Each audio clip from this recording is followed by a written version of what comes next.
I gave my manager exactly what he deserved, and it nearly shut down our entire department. Mark was my boss, the kind of boss who thought being loud meant being competent. He had this fake motivational speaker energy, finger guns, forced jokes, calling everyone champ. But underneath all that, he didn't know how to do the job at all. He took credit for every win and blamed the rest of us for every mistake. And for some reason, upper management adored him. They called him a natural leader. Meanwhile, I was the one staying late fixing his screw-ups. I was exhausted, burned out, invisible. Then corporate announced a surprise quality audit, a big one.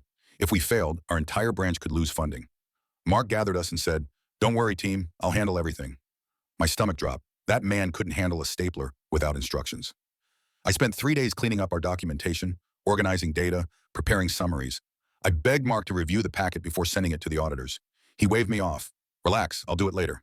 Of course he didn't. The night before the audit, I checked the shared drive. My entire packet, gone. Replaced with Mark's version. 30 pages of nonsense. Entire sections missing. Wrong client names. Charts pasted in sideways. It looked like he made it in an Uber. My hands shook. I realized exactly what he did. He deleted my work so he could take full credit for the audit if we passed. So I made a choice. I printed both versions, his disaster and my real one. The next morning, the auditors arrived. 3 stern people with clipboards.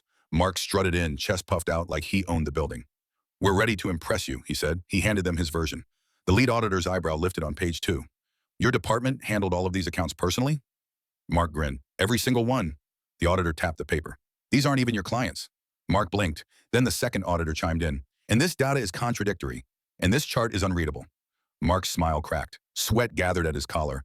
There must be formatting issues." "Formatting issues don't change client names." He looked at me, pure panic in his eyes, like begging me to bail him out, like I always did. I didn't move.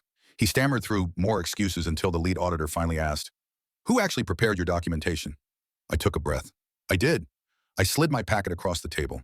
Clean, accurate, and complete. The auditors read it. Their expressions softened. One nodded. "This is what we expected to see."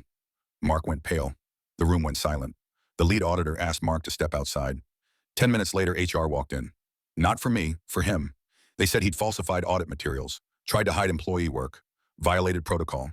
He was escorted out with his badge deactivated before lunch. He didn't look at me. He didn't look at anyone.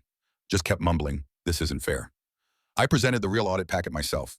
We passed with the highest score in our region. That afternoon, upper management called me into the director's office. "We didn't realize you were doing the work of a manager," she said. I just smiled. "Then it's time we fix that." I got Mark's position and his salary. He emailed me that night. "You stabbed me in the back." I didn't reply, because the truth is, he handed me the knife. I just stopped handing it back.